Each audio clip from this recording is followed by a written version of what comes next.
ಸ್ನೇಹಿತರೆ, ಇವತ್ತು ನಮ್ಮ ಜೊತೆ ಉಡುಪಿಯ ಶಾಸಕರಾದ ಯಶ್ಪಾಲ್ ಸುವರ್ಣ ಅವರಿದ್ದಾರೆ. ಬನ್ನಿ ಅವರ ಜೊತೆ ಮಾತಾಡೋಣ. ಸರ್ ನಮಸ್ತೆ. ನಮಸ್ತೆ ಸರ್, ನೀವು ಉಡುಪಿಯ ಶಾಸಕರಾಗಿರೋದ್ರಿಂದ ಪ್ರಮುಖ ಪ್ರಶ್ನೆ ನಿಮ್ಮ ಹತ್ರ ಏನು ಅಂದರೆ, ಉಡುಪಿಯಲ್ಲಿ ಒಬ್ಬರು ಜಿಲ್ಲಾಧಿಕಾರಿ ಭಗವದ್ವಜ ಹಿಡಿದಿದ್ದಕ್ಕೆ ಕಾಂಗ್ರೆಸ್ ಅವರು ರೊಚ್ಚಿಗೆದ್ದರು.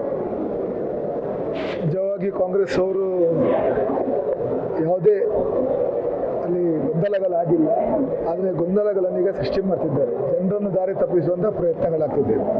ಜಿಲ್ಲಾಧಿಕಾರಿಗಳು ಒಬ್ಬ ಜಿಲ್ಲಾಧಿಕಾರಿ ಆಗಿದ್ದುಕೊಂಡು ಅವರ ಕರ್ತವ್ಯವನ್ನು ಒಳ್ಳೆ ರೀತಿಯಲ್ಲಿ ನಿರ್ವಹಿಸಿದ್ದಾರೆ. ಅದು ಕೂಡ ವಿಶೇಷವಾಗಿ ಉಡುಪಿ ಪರ್ಯಾಯ ಅಂತ ಹೇಳಿದರೆ ಇಡೀ ಉಡುಪಿಗೆ ಸಜ್ಜಾಗಿ ಆ ಕಾರ್ಯಕ್ರಮ ಮಾಡುವಂಥದ್ದು, ಇಡೀ ವಿಶ್ವವೇ ತಿರುಗಿ ನೋಡುವಂಥ ಒಂದು ಕಾರ್ಯಕ್ರಮ. ಅಷ್ಟಮಠ ಯತಿಗಳು, ಕೃಷ್ಣಮಠದ ಈ ಕಾರ್ಯಕ್ರಮ ಬಹುಶಃ ಭಾಳಷ್ಟು ಜನ 2 ವರ್ಷಕ್ಕೊಮ್ಮೆ ಆಗೋ ಕಾರ್ಯಕ್ರಮ, ಭಾಳಷ್ಟು ಜನ ಅದ್ರ ಬಗ್ಗೆ ನಿರೀಕ್ಷೆ ಇಟ್ಕೊಂಡು ಆ ಸಂದರ್ಭದಲ್ಲಿ ಬಂದು ಆ ಕಾರ್ಯಕ್ರಮಕ್ಕೆ ಸಾಕ್ಷಿ ಆಗ್ತಾರೆ. ಆದರೆ ಕಾಂಗ್ರೆಸ್ಸಿಗರು ಇವತ್ತಿನ ತನಕ ಯಾವುದೇ ರೀತಿಯ ಅಭಿವೃದ್ಧಿಗೆ ಆ ಪರ್ಯಾಯದ ಸಂದರ್ಭದಲ್ಲಿ ಮೂಲಭೂತ ಸೌಕರ್ಯಕ್ಕೆ ಅನುದಾನ ಕೊಡುವಲ್ಲಿ ಇವತ್ತು ವಿಫಲರಾಗಿದ್ದಾರೆ. ಒಟ್ಟಾರೆ ಪರ್ಯಾಯದ ಯಶಸ್ಸನ್ನು ಸಹಿಸಲಿಕ್ಕೆ ಆಗದ ರೀತಿಯಲ್ಲಿ ಮತ್ತು ಕಾಂಗ್ರೆಸ್ ಅವರು DC ಅವರ ಮೇಲೆ ಅಪವಾದವನ್ನು ಹಾಕಿದ್ದಾರೆ. ಅದರಿಂದಾಗಿ ಕಾಂಗ್ರೆಸ್ಸಿಗರು ಈ ರೀತಿಯ ನಾಟಕವನ್ನು ಮಾಡದೆ ಅಭಿವೃದ್ಧಿ ಬಗ್ಗೆ ಚಿಂತನೆ ಮಾಡೋದು ಸೂಕ್ತ ಎಂದ ಅಭಿಪ್ರಾಯ. ಈ ರಾಜ್ಯಪಾಲರಿಗೆ ಅವರದೇ ಒಂದು ಗೌರವ ಇದೆ, ಅವರಿಗೆ ಅವರದೇ ಒಂದು ಇತಿಮಿತಿ ಇರ್ತದೆ.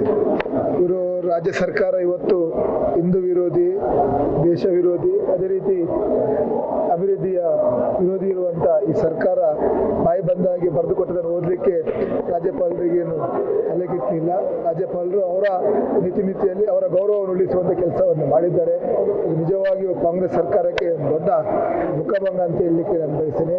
ಅವರ ಒಳಗೆ ಇರುವ ಜಗಳವನ್ನು ಅವರು ಸರಿ ಮಾಡಲಿಕ್ಕೆ ಅವರಿಗೆ ಆಗ್ತಾ ಇಲ್ಲ. ಅದರಿಂದಾಗಿ ರಾಜ್ಯಪಾಲರ ನಡೆ ಸರಿ ಉಂಟು, ರಾಜ್ಯಪಾಲರ ಜೊತೆ ನಾವೆಲ್ಲ ಇದ್ದೇವೆ.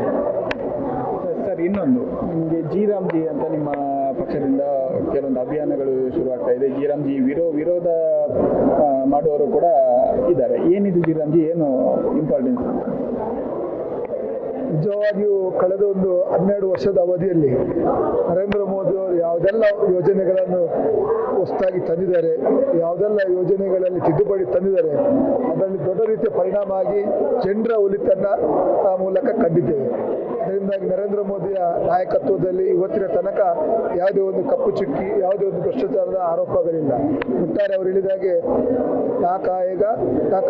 ಅಂದರೆ ನಾವು ತಿನ್ನುವುದಿಲ್ಲ, ನಮಗೆ ತಿನ್ನಲಿಕ್ಕೆ ಬಿಡುವುದಿಲ್ಲ ಅಂತ ಹೇಳುವ ಮಾತನ್ನು ಹೇಳಿದರು. ಕಾಂಗ್ರೆಸ್ ಅವರು ಆ ನರೇಗಾ ಯೋಜನೆ ಮೂಲಕ ಇವತ್ತು ಕೇವಲ ಜನರ ಹೆಸರಿನಲ್ಲಿ ಇವತ್ತು ಆ ಖಜಾನೆಯನ್ನು ಲೂಟುವಂಥ ಕೆಲಸವನ್ನು ಮಾಡಿದರು. ನಿಜವಾಗಿ ಯೋಜನೆಯ ಯಾವುದು ಅದರ ಲಾಭ ಸಂಬಂಧಪಟ್ಟ ಜನರಿಗೆ ಸಿಗ್ತಿಲ್ಲ, ಕೇವಲ ಒಂದು ಪತ್ರಿಕೆ ಹೇಳಿಕೆಗೆ ಮಾತ್ರ ಅದು ಸೀಮಿತವಾಗಿತ್ತು. ಆದರೆ ಇವತ್ತು ನರೇಂದ್ರ ಮೋದಿ ಅವರು ಭಾಳಷ್ಟು ಬದಲಾವಣೆಗಳು ನೀವು ನೋಡಿರ್ಬೋದು.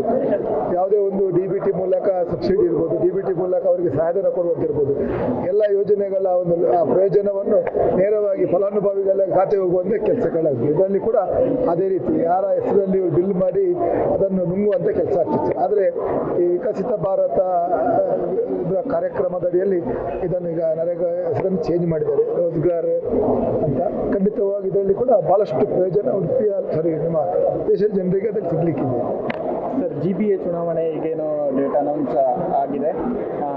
GBA ಚುನಾವಣೆ ನಿನ್ನೆ ನಡೀಲಿಕ್ಕಿದೆ. ಆದರೆ ಸರ್ಕಾರ ಏನು ಮಾಡಿದೆ ಅಂತ ಹೇಳಿದ್ರೆ EVM ಎಲೆಕ್ಟ್ರಾನಿಕ್ ರಾಜ್ಯ ಸರ್ಕಾರ ಇವತ್ತು ಡಂಬರಾಟ ನಾಟಕ ಮಾಡ್ತಿದೆ.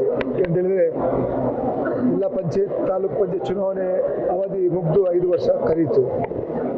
BBMP ಮಂಗಳೂರಿನಂಥ ಕಾರ್ಪೊರೇಷನ್ ಅವಧಿ ಮುಗ್ದಾಯಿತು. ಒಟ್ಟಾರೆ ಅವರಿಗೆ ಚುನಾವಣೆ ಹೋಗಲಿಕ್ಕೆ ಅವರಿಗೆ ಧೈರ್ಯ ಇಲ್ಲ, ಯಾಕೆಂದರೆ ನಾಳೆ ಸೋತ್ರೆ ಮುಖಭಂಗ ಆಗ್ತದೆ ಅಂತಷ್ಟೇ. ಇನ್ನೊಂದು ಏನಂತ ಹೇಳಿದರೆ ಸರ್ಕಾರದ ಅವರವರೊಳಗಿನ ವ್ಯತ್ಯಾಸಗಳನ್ನು ಜನರಿಗೆ ತೋರಿಸಬಾರ್ದು ಇಷ್ಟೇ. ಯಾಕೆಂದರೆ ನಾಳೆ ಚುನಾವಣೆ ಘೋಷಣೆ ಸಂದರ್ಭದಲ್ಲಿ ಅವರೊಳಗೆ ವ್ಯತ್ಯಾಸಗಳಾಗಿ ನಾಳೆ ಬಂಡಾಯ ಹೇಳುವಂಥ ಸಂದರ್ಭಗಳು. ಅದರಿಂದಾಗಿ ಇದನ್ನು ಮುಂದೂಡ್ತಿದ್ದಾರೆ. ಈಗಾಗಲೇ ಫೆಬ್ರವರಿ 15ನೇ ತಾರೀಕು ಆಲ್ಮೋಸ್ಟ್ ಎಲ್ಲ ಪಂಚಾಯತ್ಗಳ ಅವಧಿ ಮುಗೀತದೆ. ಅದಕ್ಕೆ ಕೂಡ ಆಡಳಿತಾಧಿಕಾರಿ ಅಂತ ಹೇಳಿದರೆ ಅದು ಕಾಂಗ್ರೆಸ್ ಸರ್ಕಾರದ ಒಂದು ವ್ಯವಸ್ಥೆ. ಯಾಕೆಂತೇಳಿದರೆ ಆಡಳಿತಾಧಿಕಾರಿಗಳ ಮೂಲಕ ಕೂಡ ಭ್ರಷ್ಟಾಚಾರ ಮಾಡಲಿಕ್ಕೆ ಅವರಿಗೆ ಒತ್ತಡ ಮಾಡಿ ಅವರ ಮೇಲೆ ಬೇಯಿಸುವಂಥ ಕೆಲಸ ಕಾರ್ಯಗಳಾಗ್ತದೆ. Thank you sir.